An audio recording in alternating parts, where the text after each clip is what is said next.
So far, we've taken a look at some of the management methods that you can use and the two kind of broad approaches of hard and soft engineering when it comes to managing coastal areas. That's pretty much what you looked at GCSE, and you need to know that again for A-level. But taking this further with A-level, you need to have something a little bit more significant, a little bit more substantial about the decision-making process that goes on to deciding where and when to use those methods, and indeed where and when not to use those methods. Whenever you're making decisions like that, you're making decisions about where people live, you're making decisions that will impact their homes, their towns, their land, their livelihood, and basically the places where they have grown up and lived their identity. These are very, very controversial decisions, and any decisions that you make will please some people, but will absolutely not please others. You therefore need a very strong and robust decision-making process, that you go through the process to make these decisions as fair as possible, so that when people come and say, "Why did you make this decision? What are you doing to our land?" you can point to the evidence you've examined, you can point to the process that you've gone through to come to the decision to defend yourself against some of those accusations that will come in. So what do we have in Great Britain? In England and Wales, not in Northern Ireland, we don't have these in Northern Ireland, but in England and Wales there is this Shoreline Management Plan approach. The name is very suggestive of what these SMPs are helping you to do. It's this framework, pardon me, it's the framework for decision making. Now, what a framework does is to give you a standardized approach as you go in to make these decisions. What I'm going to do is to assemble a knowledge schema for you with this. You've got this completed version in your notes, so as we go through you can keep looking at that to see where this all fits in. But I don't want to overload you too much in this presentation with this to begin with, so I start off with the three broad areas. These are going to be the three main videos that we'll have to support you in this one. Identify the risks of flooding, then the preferred policy approach, and the impacts of the decision. So we're starting today with the impacts of the flooding, and we're going to begin with an area that you studied at GCSE. I wonder, do you recognise this? This is Haysborough. So you can see here from this area, get the cursor coming here, there's the little village of Haysborough. I want you to notice this lighthouse is quite an important feature here. It will help to kind of locate us in the landscape. And the photograph I'm about to show you is taken from here, looking back towards this area here. From here looking back. So let's have a look. So the question I have for you here is, what do you notice in the background of this image in terms of the erosion risk? What are the factors that can influence the risk of erosion here? So pause the video for a moment, have a good look around. I'm going to suggest that there are 4 factors that we need to be looking at. Let's see what you can find.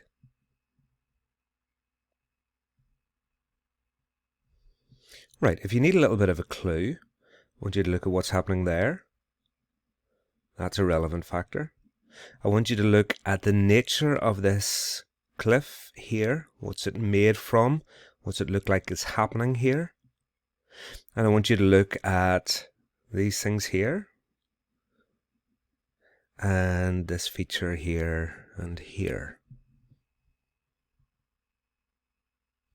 So what you should be noticing here is something to do with the wave energy. This is a lovely summer's day by the looks of it. There's not big waves coming in here, but even then you've got waves that are breaking there.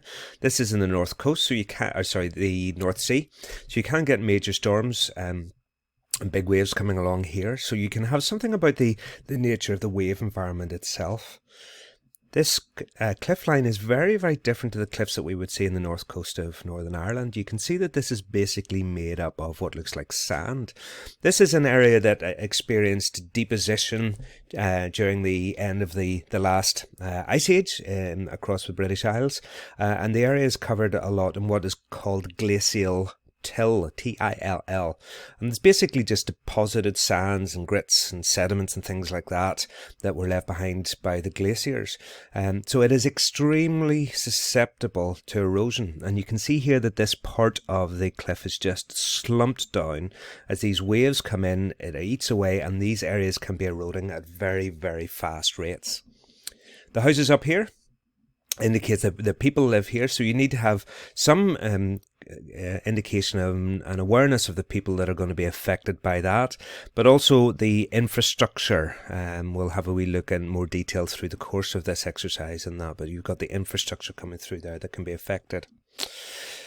So those that's a quick overview of this. Now let's take a look here at a little bit of historical context of Haysborough. The photograph we've just looked at was taken here looking back up. So what has caused the erosion to take place here? Well, this is back in 1986, and you can see from this aerial photograph, this long line here is what is known as a revetment. Now, a revetment is basically like a wooden fence, an angled wooden fence that sits on the beach. It's designed to absorb the wave energy as it comes in. The wave energy breaks onto the revetment, and it absorbs some of that energy. Now, the difference between a revetment and a seawall, the seawall then is designed to reflect the wave energy back out again.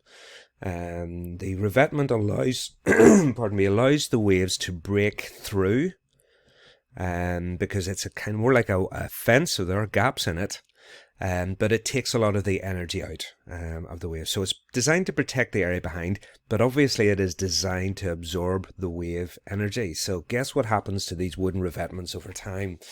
Well, let's have a look at the next photograph. We're going from 1986, 6 years later, to 1992. Let's see what happens. Now, if you look here towards the north, the revetment has eroded, it's broken down, and you can see that very, very quickly the shoreline is eroding back. Let's go before, look at this area here, and after. Before and after. And you can see just how quickly these glacial tills erode once the revetments are removed away. Okay, let's go forward another 5 years from 1992 to 1997 and see what happens next. The revetments break down further, and again look at how quickly that erosion takes place. Let's go back before and after. Before and after. The rates of erosion very, very quickly speed up as the revetments break down. From 97 to 2002, what's going to happen then? Well, the revetments are gone along a large section of this coastline here, and pretty much from where the revetments have broken, you get this very, very fast erosion taking place because of the geology of the area, and it's putting under threat the people that are living here, it's putting under threat the infrastructure, and this area is very, very susceptible then to erosion. So when you're looking at the risk of erosion, this, remember, is our framework for decision making. What we've already identified is that you can use this framework to identify a series of factors. We've looked at geology, wave energy, population structure and infrastructure, population density, and infrastructure. And you can then use this to say, is any particular area at high risk or is it low risk based on all of these? So this is our framework. This is what we use to help us. Now I'm going to show you some different locations, different coastal locations, and I'm going to be asking you to use these to kind of identify the risks of flooding that are occurring there. The first one should be one that is well known to you. This is Portrush. So let's look at the geology of it here. The first thing that you should notice is that this is very contrasting to the previous one we've looked at, where that was glacial till. This is rock. In fact, this is dolerite. This isn't just rock. This is extremely hard rock. This is an intrusion of magma underground whenever this was a volcanic area that cooled and hardened underground to produce this very, very hard, very, very resistant rock. And Ramore Head, this is the Ramore restaurant just in here. Ramore Head is made from this dolerite, and these islands here of the Skerries are part of that as well. Extremely resistant to erosion. So this headland itself is not going to be somewhere that is very, very easily or very rapidly eroded, in complete contrast to Haysborough. So you look at the geology, you see that. Now the wave energy. Now this looks like a beautiful calm day on the north coast, and you do get some of them, but you can get some seriously big storms here as well, because this is the Atlantic Ocean. This area is not sheltered, so you will get a really high energy wave environment in this location, despite what this photograph shows. What about the population density? Well, Portrush is quite a large town, and you have quite a large number of people living actually on the headland itself, in beside this harbour. And you do have a lot of infrastructure. Final point. In fact, if you look down here, you can just about see the train coming in here. There's a railway line that came in here, the train station. And it actually shows us something that happened in the past in terms of a policy decision. This was before SMPs came in, but Portrush was a very, very popular tourist destination. People would have got on the train, come up here for their holidays, stayed in bed and breakfasts in around about this area, and played in Barry's. There it is. Now at that stage, this area here where the green is would have been sand dunes. People got off the train, walked over the sand dunes down to the beach, and that caused the sand dunes to begin to erode. And the authorities back then were concerned that the sand dunes would erode back and undermine the infrastructure here and affect some of the buildings and so forth here. So in those days, the approach was hard engineering. What did they do? They built the seawall at West Bay. And there's the promenade. You've probably walked along here and got some ice cream and had a wee walk, played in Barry's, that kind of thing. This is the promenade here and the seawall that they've put in. So there wasn't a lot of erosion here at the geology of the rocks, but further back here where you had the sand dunes, it was threatening the infrastructure, threatening this high population density area, and they have put the seawall in. Now we'll look in a later video on this as whether or not that was a good long-term policy decision, but undoubtedly that was a decision that has had implications for decades to come. Next we have Cromer. Now Cromer is not too far away from Haysborough, and it'll be part of our case study. You'll see this a little bit more detail when we get into the case study, and it was also part of our case study at GCSE, so you may well remember having looked at it before. So in light of the factors again, so remember what they are. Let's just quick look back. Geology, wave energy, population density, and infrastructure. What are the factors here that put Cromer at risk to erosion? Again, pause the video, have a really close look at the photograph, and I'll check back in a moment.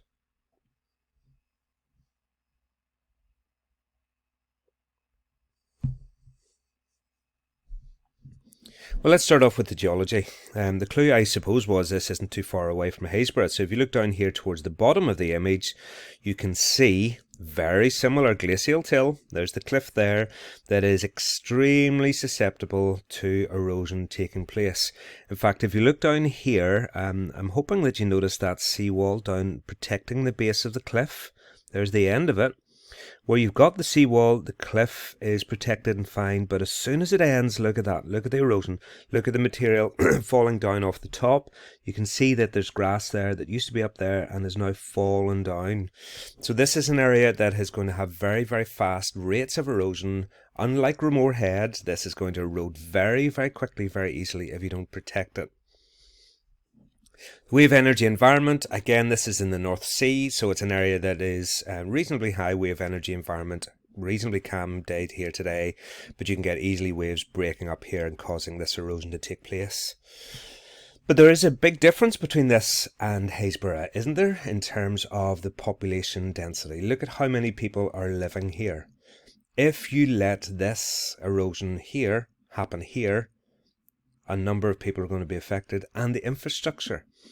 Now this pier is significant because it tells us something important about Cromer.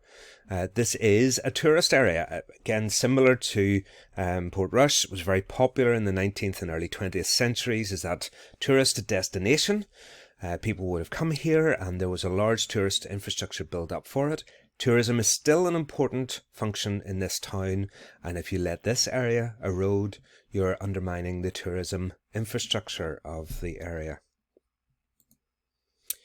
And finally, we'll come back here to Haysborough. In light of what we've just looked at, clearly the decision was made in contrast to Cromer, that we've just looked at. The decision here was made not to protect this coastline. So running through those four factors, what are they? Geology, wave energy, population density and infrastructure.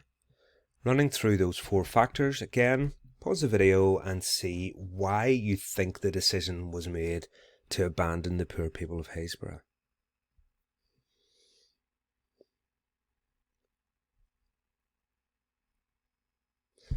Okay, so the geology. Well, clearly, as we've seen before, there's the glacial till. It's extremely susceptible to erosion.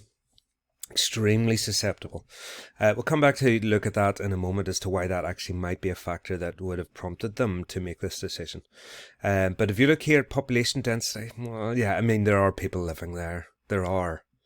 But compared to what we've just looked at Cromer, the population density here is really small. Infrastructure, well, there is an historic building here and an historic lighthouse.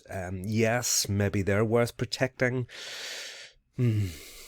Yeah, but again, just overall, this area is just such a small population density. You've caravans there, but they're easily moved, so you don't need to worry about them. So it's really just this area here.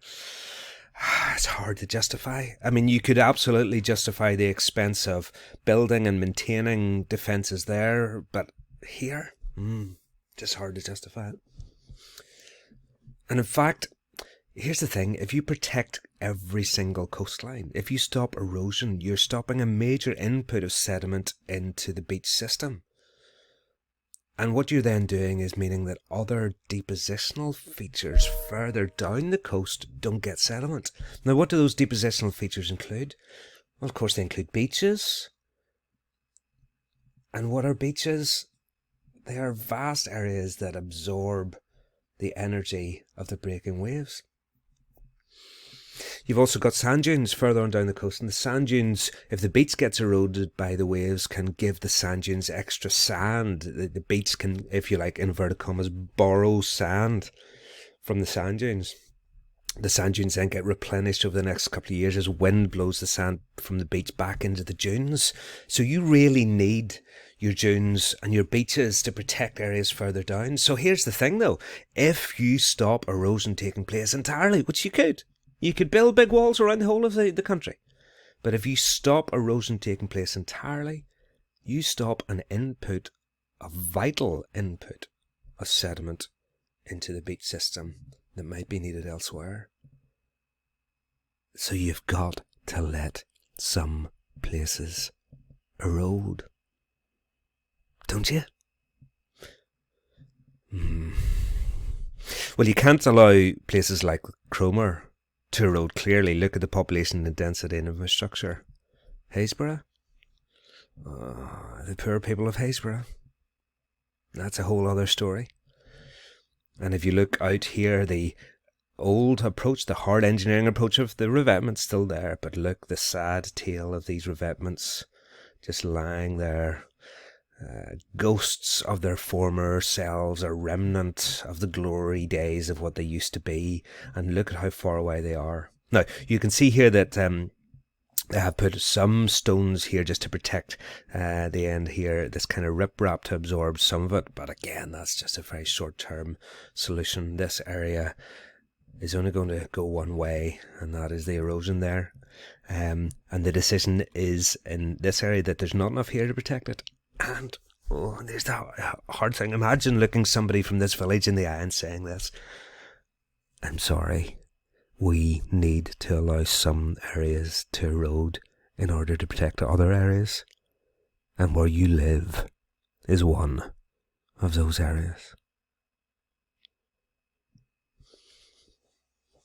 So you can see that the decision-making process here would be a controversial one, and you do need a robust policy framework to help you to make those decisions. The next video will go on to take a look at the factors you need to take into consideration whenever you are making your decisions. So check that video out now.